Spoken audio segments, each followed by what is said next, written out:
ഈ ഒരു 100 കോടി ഒരു പടത്തിന് കിട്ടിയെന്ന് പറഞ്ഞാൽ ഒരു പ്രൊഡ്യൂസറിന് എത്ര രൂപ കിട്ടിയെന്നാണ്? Depends on which region it is. ഇപ്പം നമ്മൾ ഗ്രോസ് 200 crores വേൾഡ് വൈഡ് എന്ന് പറയുന്നത് വളരെ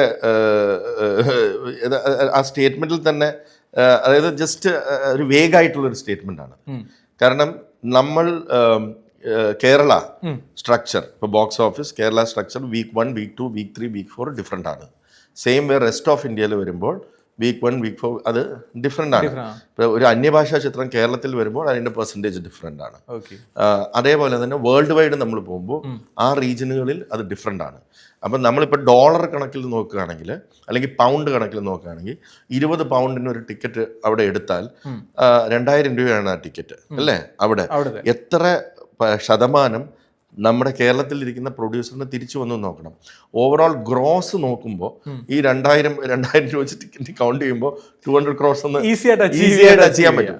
but the percentage what we get is bare minimum when world wide എന്ന് പറയുമ്പം അതുകൊണ്ടാണ് അതിനെ സെഗ്രിഗേറ്റ് ചെയ്തത്. ഇപ്പോൾ വേൾഡ് വൈഡ് എന്ന് പറയുന്നത് ഭയങ്കര വേഗമാണ്. കേരള ബോക്സ് ഓഫീസ് എന്ന് പറഞ്ഞു കഴിഞ്ഞാൽ നമുക്ക് എല്ലാവർക്കും അറിയാവുന്ന ശതമാനങ്ങളാണ്.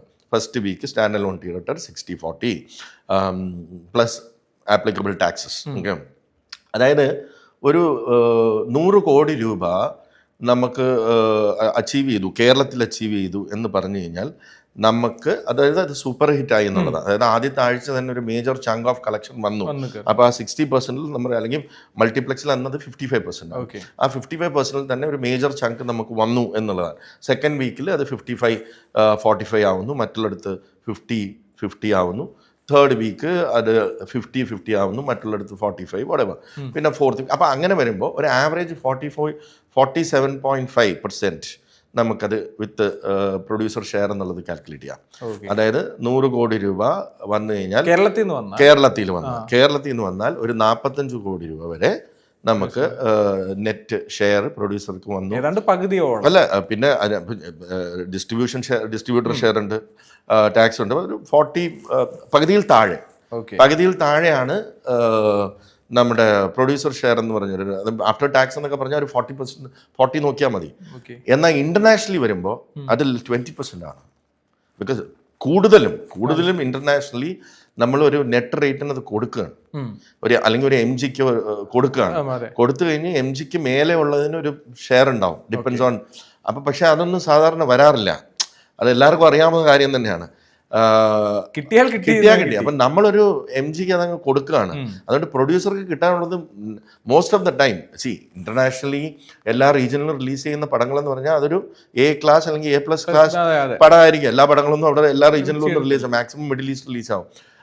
പക്ഷേ മാർക്കറ്റിംഗ് സേക്കിന് വേണ്ടിയിട്ടാണ് ഇത് വേൾഡ് വൈഡ് സോ ഗ്രോസ് എന്ന് പറയുന്നത്, which is A very fake figure എന്നാണ് ഞാൻ പറയുന്നത്. അങ്ങനെ ഒരു ഗിമിക്സ് എന്നല്ല, എല്ലാം മാർക്കറ്റിംഗ് വേണ്ടി ഉപയോഗിക്കാം. ഓക്കെ, ഇത്രയും പേര് സ്വീകരിച്ചു എന്ന് കാണിക്കാൻ വേറൊരു ഒന്നുകിൽ നമ്മൾ ഇത്രയും പേര് ഷോ കണ്ടു അല്ലെങ്കിൽ ഇത്ര ഷോസ് നടന്നു എന്ന് പറയാം. അതും വേഗമാണ്, ആ കണക്കൊന്നും ആരും നോക്കണില്ലല്ലോ. നിങ്ങൾ ഇറങ്ങി പണിയെടുക്കുന്നതുകൊണ്ടാണോ സക്സസ് റേറ്റ് കൂടിയത്? എന്നും പറയാൻ പറ്റില്ല. അതൊരു ഞാൻ പറഞ്ഞില്ലേ, അതൊരു കോമ്പിനേഷനാണ്. ഇറങ്ങി പണിയെടുക്കുന്നുണ്ട്.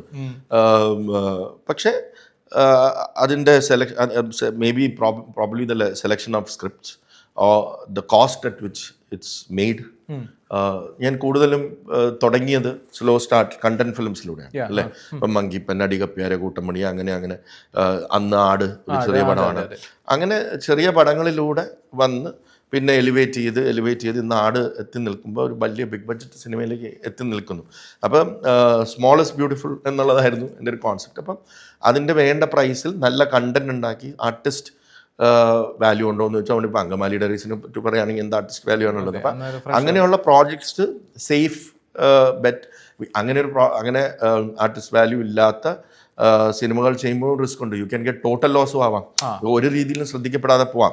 അപ്പം അവിടെ കണ്ടന്റിൽ ഫോക്കസ് ചെയ്യുന്നു. ഇപ്പം ഇറങ്ങി നിന്ന് പണിയെടുക്കുന്നു എന്ന് പറഞ്ഞു കഴിഞ്ഞാൽ ഓക്കെ, അത് എനിക്ക് അറിയാവുന്നതുകൊണ്ടാണ് ഇറങ്ങി നിന്ന് പണിയെടുക്കുന്നത്. ഇപ്പം എൻ്റെ അടുത്ത് വയലിൽ പോയി പണിയെടുക്കാൻ പറഞ്ഞാൽ എനിക്ക് ചിലപ്പോൾ അറിയത്തില്ലായിരിക്കും. ഇറങ്ങി നിന്ന് പണിയെടുത്തൂടെ, നല്ല കൊയ്യാലോ എന്ന് പറഞ്ഞു കഴിഞ്ഞാൽ നമുക്കറിയില്ല. നമ്മൾ എൻ്റർടൈൻമെൻറ്റ് ഫീൽഡിൽ മാത്രമേ ജോലി ചെയ്തിട്ടുള്ളൂ. അപ്പം അതിനെക്കുറിച്ച് അറിയാം. സ്മോൾ സ്ക്രീനിൽ നിന്നും വർഷങ്ങളോളം ജോലി ചെയ്തിട്ട് ബിഗ് സ്ക്രീനിലേക്ക് വന്നതാണ്. സോ കണ്ടന്റ് മേക്കിംഗ് ആയിരുന്നു അന്നും ഇന്നും. അപ്പോൾ അതുകൊണ്ട് തന്നെ ഒരു കണ്ടന്റ് സെലക്ഷൻ ചിലപ്പോൾ കുറച്ചും കൂടെ ബെറ്റർ ആയി. ഇത് നമ്മളൊരു സ്ക്രീൻ പ്ലേ കാണുമ്പോൾ ഇത് നമ്മൾ ഇത് സിനിമാറ്റിക് ആയിട്ട് അഡാപ്റ്റ് പെടുമ്പോൾ ഇപ്പം ഒരു ലേമാന് എൻ്റർടൈൻമെൻറ്റുമായിട്ട് സിനിമ മാത്രം കണ്ട് പരിചയമുള്ള ഒരു ലേമാന് ഒരു സ്ക്രിപ്റ്റ് കാണുമ്പോൾ ചിലപ്പോൾ കഥയായിട്ട് കേൾക്കുമ്പോൾ അത് ഭയങ്കര ഇൻട്രസ്റ്റിംഗ് ആയിട്ട് തോന്നാം അല്ലേ? ഇത് നല്ല കഥയാണ്. എൻ്റെ അടുത്ത് പലരും വന്ന് പറയുന്നുണ്ട്, ഞങ്ങളൊരു സിനിമ പ്രൊഡ്യൂസ് ചെയ്യാൻ പോകുന്നുണ്ട്, സാറിൻ്റെ ഫുൾ സപ്പോർട്ട് വേണം. മുന്നാ ഉക്കരം കഥയാണ്, ഞാൻ ഇതുവരെ കേട്ടിട്ടുള്ളതിൽ ഏറ്റവും ഗംഭീരമായ കഥയാണ് എന്ന് പറയും. ഞാൻ ചാനലിലിരിക്കുമ്പോൾ ഇത് കുറേ കേട്ടിട്ടുണ്ട്. അപ്പോൾ അത് കേൾക്കുമ്പോൾ തന്നെ സാർ എന്ത് ചെയ്യുന്നു, ഞാൻ ഫാർമസ്യൂട്ടിക്കൽ ബിസിനസ്സിലാണ്. ഞാൻ പറഞ്ഞ ശരി, അങ്ങനെ എന്തെങ്കിലുമൊക്കെ പറയാറുണ്ട്. അപ്പം നമ്മൾ കഥയൊന്ന് കേൾക്കട്ടെ എന്ന് കേൾക്കുമ്പോൾ നമ്മൾ വിഷ്വലൈസ് ചെയ്യുമ്പോൾ നമ്മൾ മനസ്സിൽ പാവം അദ്ദേഹത്തിന്റെ പുള്ളിയുടെ പെർസ്പെക്റ്റീവിൽ അത് വളരെ നല്ല കഥയാണ്. പക്ഷെ നമ്മൾക്കറിയാം ഇത് അഡാപ്റ്റ് ചെയ്യപ്പെടുമ്പോൾ ഒരുപാട് ഫ്ലോസ് അതിനകത്ത് വിഷ്വലി വരും എന്നുള്ളത്. മേ ബി ആ സ്ട്രെങ്ത് എനിക്ക് ഉണ്ടാവുന്നതുകൊണ്ടായിരിക്കാം കുറച്ചും കൂടെ എഫക്റ്റീവായിട്ട് സ്ക്രിപ്റ്റ് നമുക്ക് ചെയ്യാൻ പറ്റുന്ന സ്ക്രിപ്റ്റുകൾ ചിലത് ഇപ്പം ഞാൻ പറഞ്ഞ നേരത്തെ ഈ പറഞ്ഞ എക്സാമ്പിൾ ഇദ്ദേഹത്തിന് തന്നെ നമ്മളിപ്പോൾ ഒരു സ്ക്രിപ്റ്റ് കേൾക്കുമ്പോൾ നമ്മൾ അതിനകത്ത് പല കാര്യങ്ങളും ഇവാലുവേറ്റ് ചെയ്യുന്നുണ്ട്. ഇതിൻ്റെ ബുദ്ധിമുട്ടുകൾ, ഇത് ഷൂട്ട് ചെയ്യാനുള്ള എൻ്റെ പെർമിഷൻ പ്രോബ്ലംസ് എന്തൊക്കെ വരാം, ചുമ്മാ ട്രെയിനെന്നോ ഫ്ലൈറ്റെന്നോ ഒക്കെ വലിച്ചു വാരി നമുക്ക് സ്ക്രിപ്റ്റിൽ എഴുതാം. ഇതൊന്നും പ്രാക്ടിക്കലി പോസിബിൾ അല്ല എന്നുള്ളത് ഒരു എക്സ്പീരിയൻസ് പ്രൊഡ്യൂസറിന് മനസ്സിലാവും. പക്ഷേ അപ്പുറത്തിരിക്കുന്ന ആൾക്ക് അതിൻ്റെ കോസ്റ്റ് ഇവാലുവേറ്റ് ചെയ്യാൻ പറ്റില്ല. അപ്പം നമ്മളെ ഇവാലുവേറ്റ് ചെയ്യുന്ന railway station, night balloon light മറ്റത് മറിച്ചത്. അപ്പം നമ്മൾ ഓരോ സ്ക്രിപ്റ്റ് കേൾക്കുമ്പോഴും അത് മനസ്സിൽ നമ്മുടെ കോസ്റ്റും കൂടെ ഇവാലുവേറ്റ്. നമ്മൾ ചിലപ്പോൾ കഥ ഗംഭീരമാവുമ്പോൾ ഞാൻ ചിലപ്പം റൈറ്ററോട് ചോദിക്കാറുണ്ട്, ഗംഭീര കഥയാണ്, പക്ഷെ ഇതെങ്ങനെ ഷൂട്ട് ചെയ്യും? അപ്പൊ അവരും ചിരിക്കും, അവർക്കറിയാൻ കാര്യം. അപ്പൊ ഇതെങ്ങനെ ഷൂട്ട് ചെയ്യും, ഇത് എത്ര തീരുന്ന നിങ്ങളുടെ ഒരു കണക്ക് പറഞ്ഞേ, ഇത് എത്രയും തീരുവെന്ന് പറയുമ്പോൾ അപ്രോക്സിമേറ്റ് ഒരു കണക്ക് പറയും, നടന്നത് തന്നെ. Because that is experience.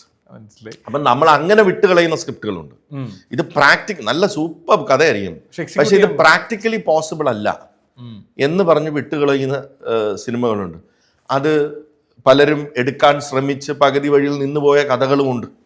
അപ്പൊ അന്നേ ഞാൻ അത് ഡയറക്ടറൊക്കെ പിന്നെ കാണും, എന്തായി, അല്ല സാറേ അത് ശരിയായില്ല, അത് ഞാൻ അന്നേ അത് പറഞ്ഞല്ലേ, അത് നിങ്ങൾ എഴുതുമ്പോൾ നിങ്ങൾ ക്രിയേറ്റീവായിട്ട് ചിന്തിക്കുമ്പോൾ പല കാര്യങ്ങളും നമുക്ക് ചിന്തിക്കാം, പക്ഷെ അതിന് പ്രാക്ടിക്കൽ ആണെന്നും കൂടെ നോക്കണം. ഈ വേണ്ടാന്ന് വെച്ചിട്ട് വേറെ ആരെങ്കിലും ചെയ്ത് ഹിറ്റായ സിനിമകൾ ഒരുപാടുണ്ട്.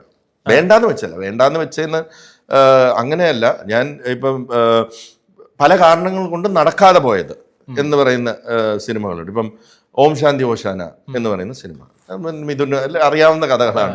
മിഥുനും ജൂഡിനും അഡ്വാൻസ് കൊടുക്കുക, അത് പല കാരണങ്ങളും, എൻ്റെ ഫോൾട്ടും അല്ല, മിഥുൻ്റെ ഫോൾട്ടും അല്ല, ജൂഡിൻ്റെ ഫോൾട്ടും അല്ല, അത് വേറെ എക്സ്റ്റേണൽ ഒരു ഇഷ്യൂ കാരണം അത് സംഭവിച്ചില്ല, അത് ഹിറ്റാവുന്നു.